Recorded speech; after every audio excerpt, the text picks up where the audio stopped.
about to join Don Neuen, co-host of Cowboy Logic Radio, and Denise Simon, host of the Denise Simon Experience, for a weekly situation report, or SITREP. 18 hours a day, Denise Simon lives her life as an Intel Analyst. 18 hours a day, Don Neuen lives his life in the world of rock and roll.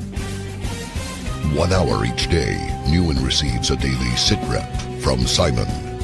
Welcome to the Drive Time Situation Report.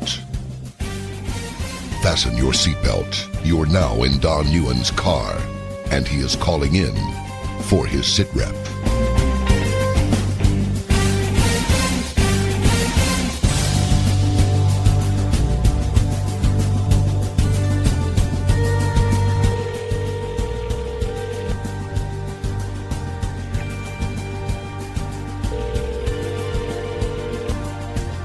Smello. What's up, Denise Simon? It's your buddy Don. Hello, Mr. Don Neuen. How we doing today?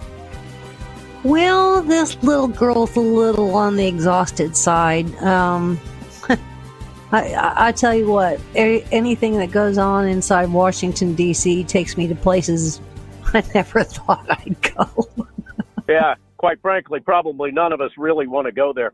Hey, let's get this show started. Ladies and gentlemen, welcome to tonight's Drive Time SITREP. You've got on one end of this conversation, which is a simple phone call, Denise Simon.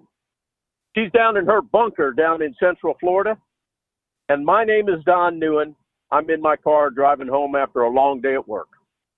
We're going to have about a 60-minute conversation with Denise in which she's going to update us as best she can on everything that happened over the weekend, maybe today, make a little sense of what's going on in D.C., which I doubt anybody could quite possibly ever achieve that.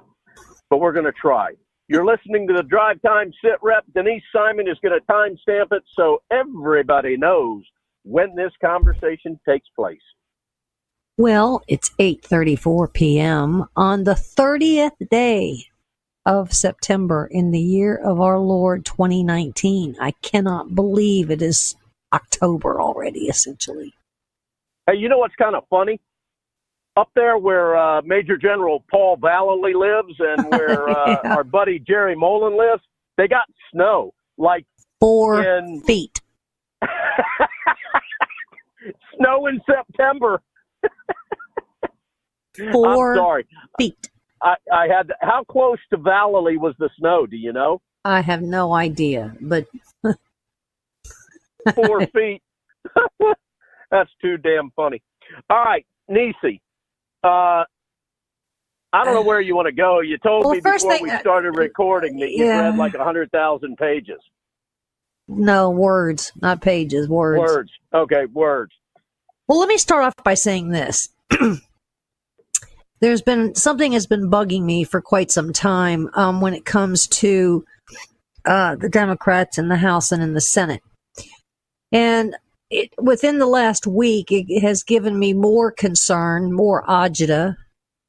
And it's because we know that we have, 3 senators that sent a letter to Ukraine, essentially telling them they had better shape up or they would withhold aid. That was a true threat. And then we have little Mr. Shifty Schiff, Adam Schiff, who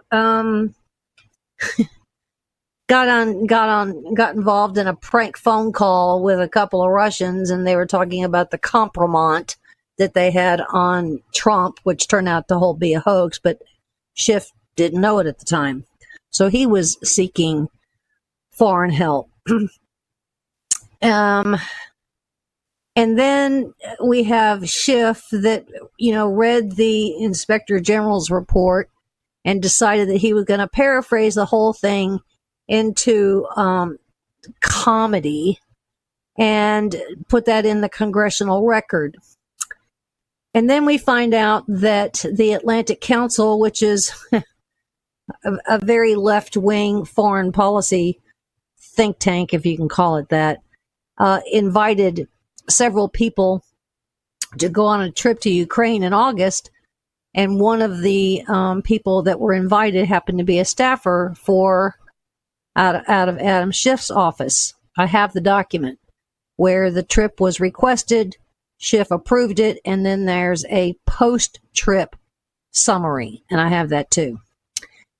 Now, we don't know necessarily what was said in meetings and whatnot, but it was also kind of interesting on where they stay and where they meet, where they go, what kind of tours they're on, what bus they're supposed to be on, all those kinds of fun things. So the thing that's been bugging me is how come we don't get to ask questions of those in the House and the Senate, we little people. Or during an investigation, they don't get investigated either. See what I'm saying? And so I reached out today to a couple of lawyers, and the question was, during an investigation and or other wrongdoing by a member of Congress, can they be subpoenaed to provide testimony or provide testimony in a case of wrongdoing or in a case of an investigation? One person, Hans von Spakovsky over at Heritage, quite the lawyer, he hasn't responded yet. But the other was Sidney Powell, and she was kind enough to respond in a text, and she said, I would think so, meaning I would think they could be subpoenaed. And I would love it if either the Lindsey Graham Senate committee, whatever committee it may necessarily be, would subpoena Adam Schiff, for example, or Nancy Pelosi, for example. And if not, then maybe the Department of Justice would. And one of the curious things that happened over the weekend, if you go look at Liz Cheney's Twitter feed, there was an interesting question in there that Liz Cheney was publicly asking Nancy Pelosi on Twitter because Nancy Pelosi was someplace, wherever she was, and she said at this someplace, I've long since traveled beyond that, that she knew what was in the inspector or the IG, whatever report it was, the whistleblower report complaint, before it was ever released to Congress. Oh, really?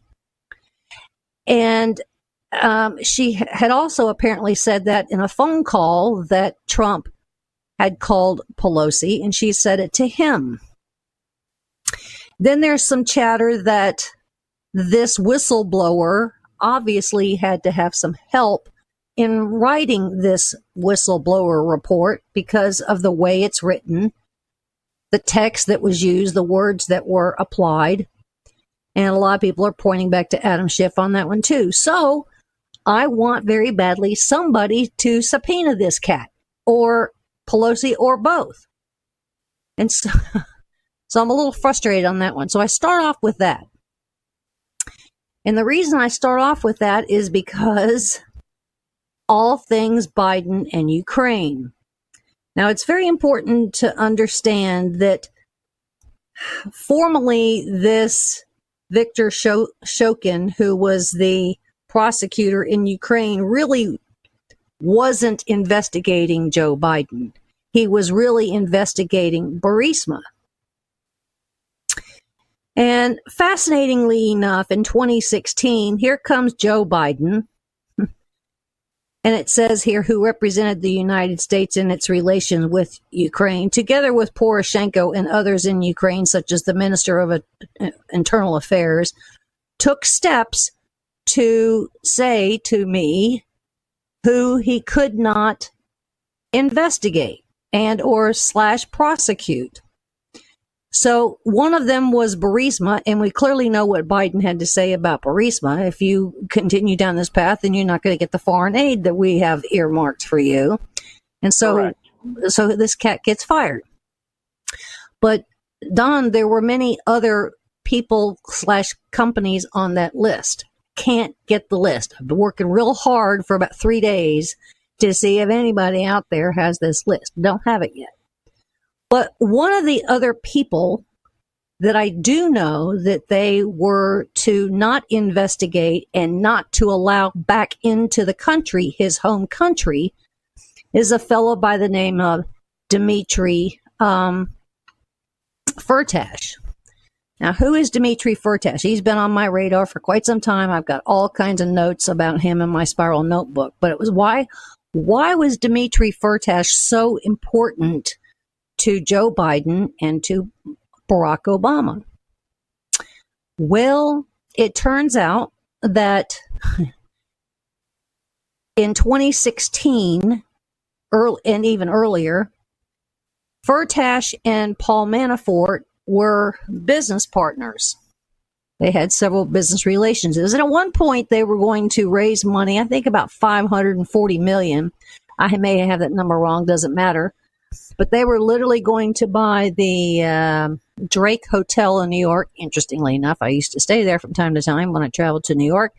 And they were going to completely redo it. Now, that deal fell through. But still, why really Firtash? Well, let's remember that the Andrew Weissman, and I'm going to say Andrew Weissman and not Mueller, because we know now that Mueller didn't even run the investigation. Weissman did. That they assigned several people to go after Rick Gates and Paul Manafort, and they did so successfully. But why wasn't anything mentioned in the Andrew Weissman / Mueller report about Dmitry Firtash? Well, now we know why. Because I would argue that somebody in the Obama White House and somebody in the Justice Department at the time said, don't touch Firtash, just mess with Paul Manafort. Mm-hmm. Well, let me ask you this. Any ties between Firtash and the Trump organization or anything like that? Well, interesting that you should mention that, because there's going to be there's been a new hire from about 5 days ago, and it percolated to the surface. And Firtash, he was not allowed back into his country, back into Ukraine. The United States had a warrant out for him. But Austria said, we don't like what you're doing over there, United States, and, we don't know that we're really going to cooperate. So then the United States apparently went to Spain and said, Spain, we want you to issue this arrest warrant. So Firtash was in fact arrested, and he is apparently being detained in Austria, fighting extradition to the United States, all over bribery, which is something's wrong there, because we wouldn't go through all of this for bribery. But I think it's for him to shut up. But in the meantime, he hired a legal team. Would you care? would you care to guess who the two lawyers are that Firtash hired? I don't even want to try and guess, but I guarantee that we're all going to be familiar with who these people are. You will be. How about Joe DeGeneva and Victoria Tunsing? Are you serious? Yes. So, Washington Post or New York Times or one of them came out in the last couple of days and said, well, Rudy Giuliani and Victoria and Joe are all in this together, and they're all investigating, blah, blah, blah, blah, blah, blah. And Victoria Tunsing sent out a tweet and said this is categorically false. Well, the way that it was apparently written, it is false, but they were onto something because Firtash did hire the two of them. All right, let's try to make some sense of all this. I don't know if I can. First just of all, delivering a big hat tip. Yeah, but a big hat tip. I don't know the last time I was that quiet that long on a drive time sit rep. All right, unpack this for us and tell us where you think, and you're going to have to speculate, and we all get that. What is this all telling you, Denise? Well, one is that I wrote an interesting piece last night, and it took me about 3 hours to write it on founderscode.com about the Biden and the Ukraine thing. And Ukraine's going to lead to Cyprus, but we'll set that one aside, the Cyprus thing for aside yet, because that one's still percolating. But obviously, there's more to Ukraine and Joe Biden than we necessarily know until we get this list of other companies and or things to not investigate. But one of them, I will tell you, outside of Burisma, is a company called Antac, A-N-T-A-C. Well, oh God. Antac is a George Soros operation, and it's supposed to be some kind of anti-corruption blah, blah, blah thing based in the Ukraine. But George Soros's main squeeze for all things that George Soros wants is Victoria Nuland in the old John Kerry State Department. So anything that George Soros wanted, he rang up little Miss Nuland and got pretty much whatever he wanted. But one of them was whatever this, Obama White House is doing, and whatever it comes to Ukraine and Burisma and all his other nonsense, hands off of Antac. Well, we have this woman by the name of Nancy Greenaway. Nancy Greenaway used to live in Russia. She's fluent in the language. And she decided at some point to come to the United States, and she applied to get a job at the FBI, and she got one. And she'd been with the FBI 22, 25 years, whatever it is. She's now retired. But her work at the at the FBI at the time was international corruption, money laundering, financial crimes, all those kinds of things. So she was well qualified to do all things Russia, all things Ukraine, all things Cyprus, all things this and that. And she was also assigned, by the way, to Paul Manafort. Okay. Well, let me just say, guess where she's got a job now? CIA. Antac. She now works for George Soros. Yeah. Hey, you know why I said CIA? Because my mind drifted for a moment over to the whistleblower crap and the changing of the forms, which clearly has the fingerprints of, what's her name? And I'm drawing a blank on her.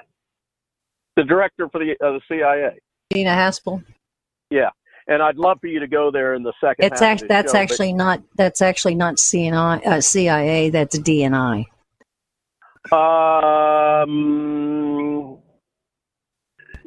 Yes, but given the fact that this was an alleged CIA whistleblower. Well, no. He Haspel's apparently got the information from people that were assigned to CIA, people that were assigned to the White House, that were part of the telephone call. Well, I get that. Okay, but the whistleblower was not CIA. Oh, really? No. Mm-hmm. Now, there's also some chatter, too, by the way, that the whistleblower complaint form, the whistleblower actually filled out the complaint on the original form, which means you had to be a first person in it. And then they apparently decided, this isn't really good enough. This isn't going to tell the story the way that needs to be told. So at some point, and it looks like around August the 12th, when it was changed that you could be a second or third person. All right, hold that, because I heard a very interesting report last night that I want to ask you about. Go back to what you were talking about. This woman's now working for Antac. For George Soros. Right. Shocking. So, I spent a good deal of time today reading the 12-page testimony, if you will, written testimony, both in English and in Russian, from our poor fired Ukrainian prosecutor. And it looks like Poroshenko really didn't want to fire him either. But it was kind of like, dude, you got to go in order for us to get this $1 billion. You got to go. And they gave him a flimsy reason, but he said, you got to go for the good of the country. And that's why he did go. But there is remarkable text in here about not allowing Firtash to arrive in Ukraine. And if he had, by the way, if he had arrived at the airport because he was going there for whatever reason, they had a militia, an armed militia on standby at the airport to arrest him. So they weren't going to mess around and not letting the poor guy back into his home country. All right. But the other piece is all things Burisma, the pressure that Joe Biden, and he references the U.S. president, meaning Obama, and Burisma Holdings and the Biden son Hunter, not a lot, but just some. It really wasn't so much Biden at all. It was Burisma.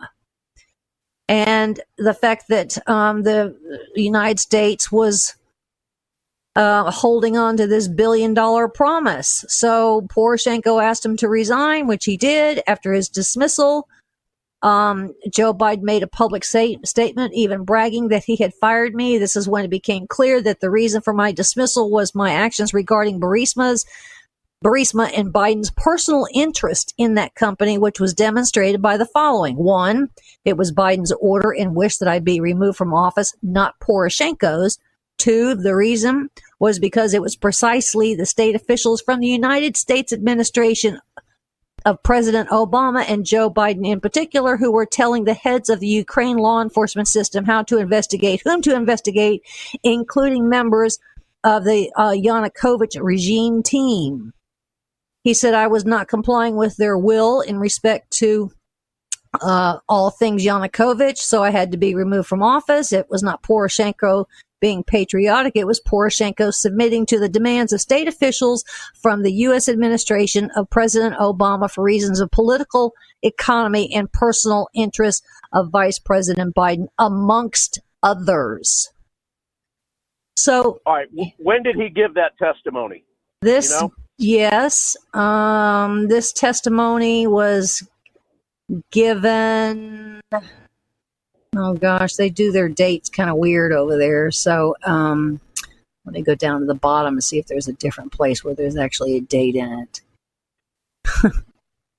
They do it backwards. It has a date, but well, that's all in Russian. Let me see if I can't go up to where it's still in English because we did it. Statement of truth. I don't know. This was somewhere in 2016, 2017. It's hard to tell. That's when he gave the testimony. Yes, and then under a seal of a notary, the whole thing. I mean, it's 12 pages. All right, and have you posted that document on your website? I have not. Are you planning on doing that? I don't know yet. Mostly because nobody ever reads the stuff anyway. I'm not going to read 12 pages. All right. If anybody wants a copy of that, any of our listeners ping me. want a copy of it, just ping me. What email? Oh, they can ping me on Facebook if they want it. All right. Find her on Facebook. Denise, we have to go to break. Ladies and gentlemen, you're listening to a stellar episode of the Drive Time Sit Rep. Denise Simon, you are doing yeoman's work here, or woman's work, or whatever you want to call it.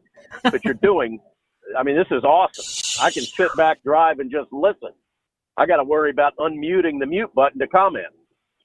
We're going to take a quick break, ladies and gentlemen. When we get back, I want to ask Denise about this report that I saw Sunday night that is implicating Gina Haspel in this document, this whistleblower document. I want to get some developments on that, find out the validity of it. You're listening to the Drive Time Sit Rep. We will be right back.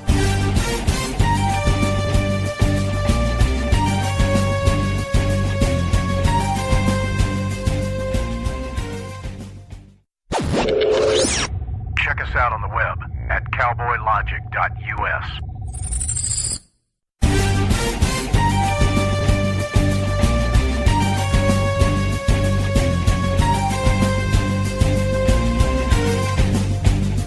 Welcome back to the Drive Time Sit Rep, ladies and gentlemen. My name is Don Neuen. I am the co-host of Cowboy Logic Radio. On the other end of this conversation, you have the great Denise Simon, host of the Denise Simon Experience.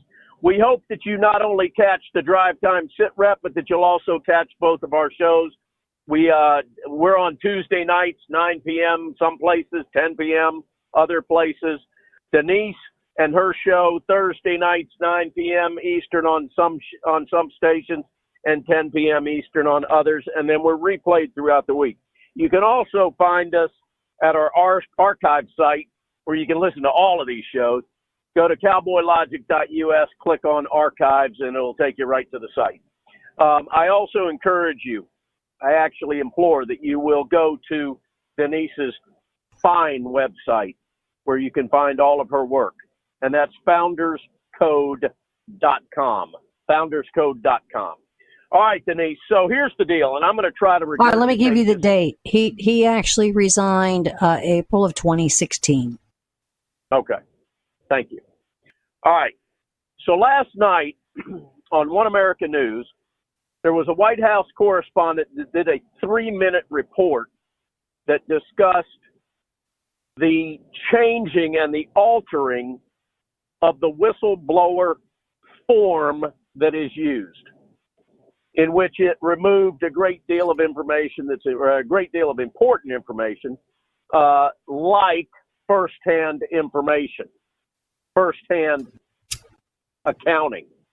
In the report that was given by this reporter for One America News, they discussed Gina Haspel, that her fingerprint had to be on that document being changed, because to change a document like that had to get the approval of the upper brass, and for whatever reason she picked Gina Haspel as a figurehead in this. Now you're telling me that's not the case. No, when it comes to things like this, all the intelligence agencies report to DNI. So previously it had been Clapper. After that, it had been Dan Coates. Dan Coates just resigned. And now we have, who is it, McIntyre, I think is taking over the job, who just gave testimony last week. He's the sitting or standing or temporary blah, blah, blah, blah, blah. Now, it would be, I would say, the DNI that has these forms. Now, the question is, did it get changed under Coates? Because we know the new guy didn't change anything. See what I'm saying? Yeah, I get that. So when it comes to NSA or when it comes to CIA or when it comes to geospatial or any of the other intelligence agencies, they roll up under the DNI. And the Inspector General worked for DNI. That's why they call it the Intelligence Community Inspector General. So it's really under DNI. So if it got changed, it was probably changed. It wouldn't have been Gina Haspel. It would have been changed in DNI if somebody really changed it at all, or they just said it was a change. So I'm looking at... One America News is, at least in my opinion, highly credible. Right. Now, I know you don't get One America News on your cable station, but Donna and I have found it to be highly credible. This woman, when she was reporting, was talking about Haspel, and she was also talking about, obviously, Brennan, Haspel going over to the UK for the London chief, and the connection between Stroke and Haspel, along with two of Brennan's former very close assistants that are now working for Gina Haspel, one of which came out of retirement to do so. Now, the other person I want to ask you about is this woman that was passed over when Coates stepped down. or was replaced. And I can't think of what her name is, but she was pissed off that she didn't end up getting the nod for DNI. You know who I'm talking about? No. Google who Coates' assistant was.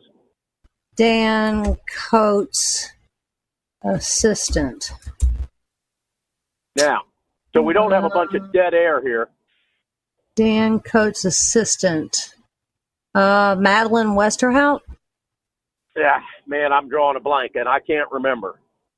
But it was she was passed over, and that didn't go well. She resigned. Yeah, I remember somebody resigning, now that you say that. Okay. Sue Gordon. Yep. Last week, Thursday or Friday, when the you-know-what was hitting the fan over all this stuff, that's who I actually thought may have been one of these whistleblowers, or this whistleblower. Well, again, that's DNI. That's not CIA. I will say this. The cushiest job before you become the director of CIA is to be the station chief in London. So if you go through all of the career stuff in CIA and you end up with the station chief in London, then you have got essentially the second to the top job of CIA. And I believe that Haspel was assigned that twice, which is kind of unprecedented. Correct. Well, I mean, she was station chief there, so she would have known certainly all the players at MI6, at the Five Eyes, Well, she was there during the creation of the Steele dossier. Maybe. Yes. Okay. Well, I'm not of one to blame Gina Haspel on this, because I'm looking at the document that came out today. Interestingly enough, Office of the Inspector General of the Intelligence Community News release dated September 30, 2019. The Office of processes complaints and information with respect to alleged urgent concerns in accordance with the Intelligence Community Whistleblower Act. Blah blah blah blah blah blah. The law. Blah, blah. So, it goes down. It says at the time the complainant filed the disclosure of urgent concern form with the ICIG on August the 12th. The ICIG followed its routine practice and provided the complainant information, including background information, blah, blah, blah, blah, blah, in order to find the urgent concern credible. It must be processed, blah, blah, blah, blah, blah. So, it may be that the IG is in on this. I don't know. Atkinson is his name. But we don't know specifically when it got changed now. We're hearing some different things. And today I actually heard that it was done on the original form, and then because we found out the whistleblower did not have firsthand knowledge, they had to change some stuff. But I would say that this would take us back to early August and maybe even in July. I don't know. Correct. I don't know. It's troubling to me why One American News would invest 3 minutes of airtime in a very polished report. Well, the other thing too is that the call that Trump had with the Ukrainian president was on July 25th. So somewhere between July 25th and August the 12th, something got changed. Well, again, I'm fully aware that reporters and networks, news outlets, can make mistakes. I won't find out maybe until later tonight whether that's been retracted. But I'm telling you, this gal was on top of Haspel and was most certainly pointing fingers at the CIA over this whistleblower report and the form. Mm-hmm. Now, I'm not doubting what you're saying, but she said nothing about DNI. Nothing. Mm-hmm. Well, it says down here at the bottom, too. If she was wrong, she's super wrong. Well, it says down here at the bottom, for more important about the ICIG, please contact the ICIG Public Affairs Office at dni.gov. For the secure website, go go.ic.gov. Unclassified, go to dni.gov. So it's really, DNI and not CIA. Yeah, but as the head of the CIA, couldn't Gina Haspel have influence over what's going on with DNI? But she may have influence, but I don't know. I mean, you would have to go through almost kind of an act of Congress, if you will, to change a form like that, to be, first person to up to third person. I don't know. So well, somebody did it without an act of Congress. Well, obviously. And so maybe it was this Sue Gordon woman. Yeah. Well, I'm going to wait to discount this woman. I definitely hear what you're saying, but I'm going to wait to discount it because as well as I do, all of these agencies, especially if they're part of the deep state, they don't care what agency they're with. They're intermingling big time. They're intermingling when they don't need to be, and they don't intermingle when we need them to. Okay. Like pre 9/11. All right, where else you want to go? We got 15 minutes. Well, let's go to the other side because as I was going through this prosecutor's entire testimony, if you will, the 11 or 12 pages. You find it very compelling, and he's taking no prisoners on this thing. So then I got to thinking, I said, wait a second, let's think about this thing logically, because the FBI has offices in foreign locations across the globe, period. I mean, they just do because they have to. That's not a new condition. That's been going on for decades and decades and decades. We also have what are called extradition treaties or agreements, which means that we work with many countries under these treaties in the world of law enforcement. You see what I mean? So Trump is exactly right to make the request, if you will. He didn't, or a favor. It wasn't demanding, like, I need you to do this and you need to call this. He didn't do it that way. Of Ukraine, because we have this treaty, the Mutual Law Enforcement Treaty with Ukraine. But we have, it's not an extradition treaty, it's just, although we could have one with them, but we have these extradition treaties. Now, what that does is it says international law is that a state does not have the obligation to surrender an alleged criminal to a foreign state because of one principle of sovereignty is that every state has their own legal authority within its borders. However, under international obligations, such criminals from other countries have caused a web of extradition treaties and agreements to evolve. So we look at their code.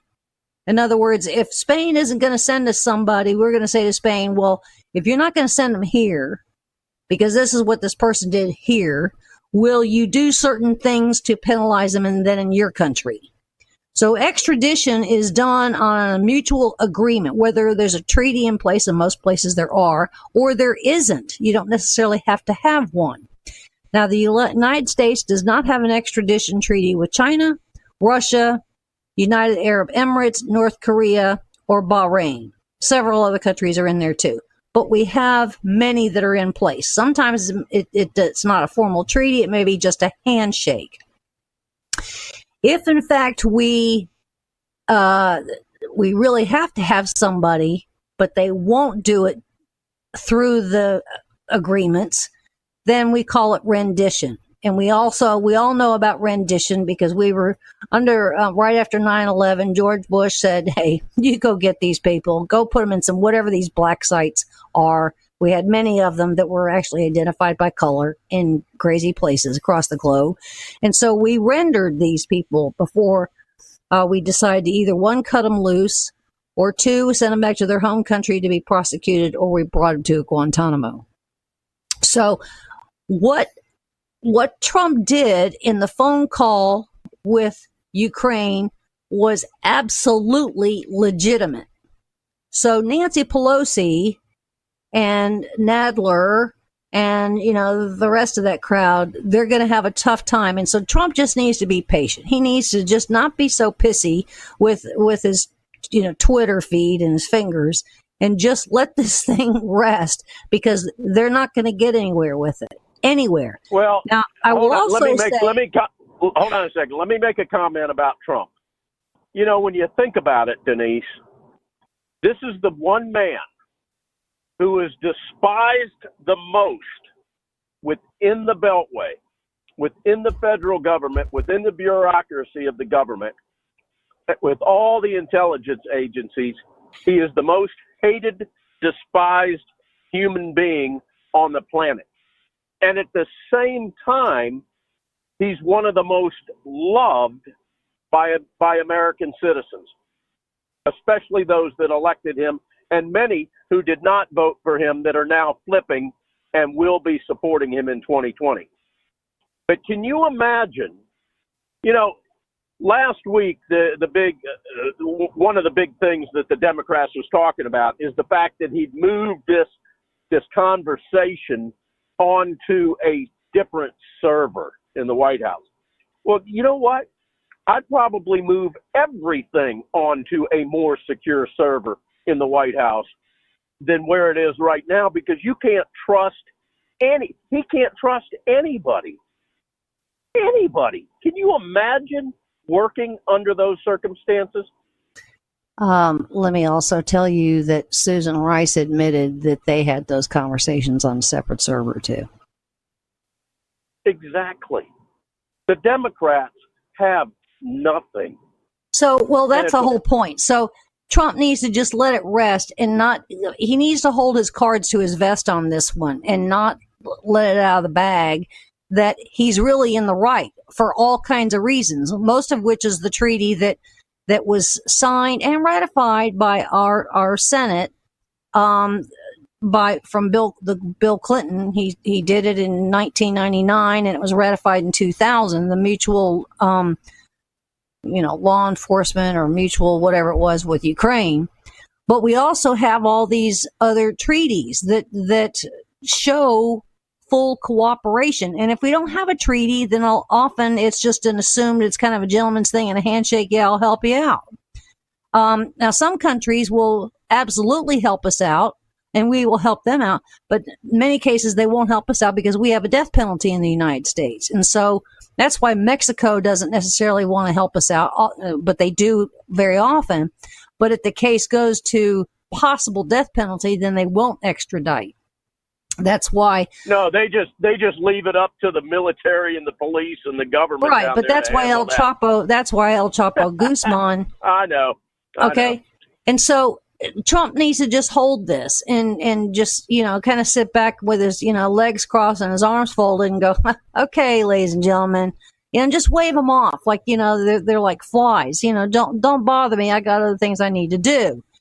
Now we also know that the Adam Schiffs of the world are also floating the notion that they're going to request the phone calls, the transcripts of conversations that Trump has had with other foreign leaders, including Russia. Well, that may be all well and good, but those people also have to agree to have the transcript released too, or I should say also. So, Trump has all the goods in his favor on this one. And so I would let Nadler and Schiff and Pelosi and the squad and whoever else, Al Green and crowd, just let them all fret over this, because by the time it gets out into the full House, if they go to take up a vote, they have to have a simple majority in the House. And then it goes over to the Senate. Now, McConnell said today, or yesterday, today, I guess, that if it was sent over to the Senate, he would take it up. Now, what does that mean? It just means that he will put it to committee, probably judiciary, which is under who? Graham. And it's not going to get out of committee. So, and even if it did get out of committee, you have to have 2/3 of the Senate, and you're not going to get that. Well, yeah, he's not going to be impeached in the trial in the Senate. No, we know that. So, what they're really doing is still building opposition research using foreign power, because they want all the records. They subpoenaed Giuliani. They subpoenaed all 5 or 6 people out of the State Department, and so they're building more opposition research, and they're using foreign information to do so. I would also argue that after we had the staffer that went with the Atlantic Council tour, if you will, in August to Ukraine, they're getting it directly from them. So what they're doing themselves, certainly out of the Schiff office, is exactly what they're accusing Trump of doing. That's all they've been doing. So they do something, they accuse Trump of it. So Trump just needs to just chill out, and move on to some other stuff. And hey, has Schiff broken any laws? I think he has. But that's why I asked the question, can we subpoena Schiff? Can we subpoena Kamala Harris? Can we subpoena Warner or Menendez or, any of these other cats in either the House or the Senate? I want to know what their memos are. I want to know who they're using. Did they already have the Inspector General's complaint report, the whistleblowers report, before it was actually formally approved to be released? I want to know that under oath. I want a subpoena. So I floated the idea. Can you imagine Schiff on the hot? Wouldn't that just be a moment? Now, it would set a precedent. It would absolutely set a precedent, because if it happens once, it can happen for all kinds of other cases, Sure. But you know what? We keep hearing everybody wants transparency. All these members of Congress want transparency. All these think tank people want transparency. Well, we do too. We little people out here do too. So I don't care who does anything wrong, if you're in the House or the Senate, or if you're at DOJ, or if you're at FBI. When they subpoena Schiff, they just need to use one sentence: no one is above the law. Oh, I'm so tired of hearing. Yeah, so tired of hearing that one. And they keep saying it. So I hope I've set it up the right way tonight in trying to describe all of this, because Biden obviously, on orders, he wouldn't do this on his own. He's not going to say, hey, Barack, I'll see you in a couple of weeks. I'm going to go play over in Kiev for a few days. He wouldn't do that without Obama's approval. Right. And he wouldn't do that without, the Office of Legal Counsel and the Department of Justice and all these other people going, wait, the State Department, what are you going to do over there? Who are you going to see? What are you going to do? Oh, is that what you're going to do? Okay, well, while you're there, here's what you need to ask. Here's what you need to tell them. This is what you need to drop off. Here's the list, blah, blah, blah, blah, blah, blah. So it wasn't just Biden over there protecting Hunter. That was hardly the case. This was all concocted out of the Obama White House. All of it. So we have that whole... What do you think the big thing is that they're trying to hide? Because every time I try to pinpoint it, I come up with about 40 other different things. Well, as I said in the Andrew Weissman / Mueller report, there are many missing pieces that are still unresolved. Obviously, right. They put Rick Gates and Paul Manafort in jail.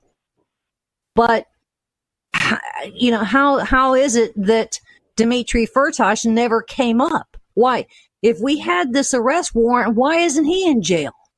And why was he such a huge concern of Biden's when he went over to Ukraine? Keep your hands off of him. Something else is really going on there. What do you think they're hiding? Well, that's what I'm trying to say to you. I believe that therein lies a big part of the missing piece. Now, Firtash is a wealthy cat. I mean, this cat had experience in the oil and gas world. He's been around. He's well known, but there's something else that was going on there that the Obama administration is covering up and wanted to protect him and then not protect him. In other words, they didn't want Ukraine to screw with them, but we want to screw with them. Mm-hmm. And I can't get to the bottom of it. I only uncovered some of this today in order for me to process. But the other thing too is AG Barr spent about a week in Italy. So that means that he is going after some of those people that were playing the Fusion GPS, Harper, Mifsud game. We don't know where John Durham is. I mean, this cat is about as quiet as a mouse. I mean, we can't find him anywhere. He's obviously been very busy. Man, I hope that's a good sign. Hey, listen, I don't mean to cut you off, but we're out of time. Ladies and gentlemen, you've been listening to the Drive Time Sit Rep with Denise Simon. My name is Don Neuen. Again, I really encourage you guys to go check out Denise's great work at her website, founderscode.com. If you like this show, please share it with your friends and family. I really, Denise, I've only got about 15 seconds here. I've got to say this again to you guys. We can't sit back in 2020. This one's for all the cards. If we can give them another 4 years, we might be able to get to the bottom of this. It's the only way. You got to vote. You got to vote to save the republic. Denise, I didn't mean to end it on a downer there, but you know what I'm talking about. I say it every week. I haven't even covered China yet, but I'll do that one next time. Next week. Take us home, Denise Simon. Thanks for listening. God bless America.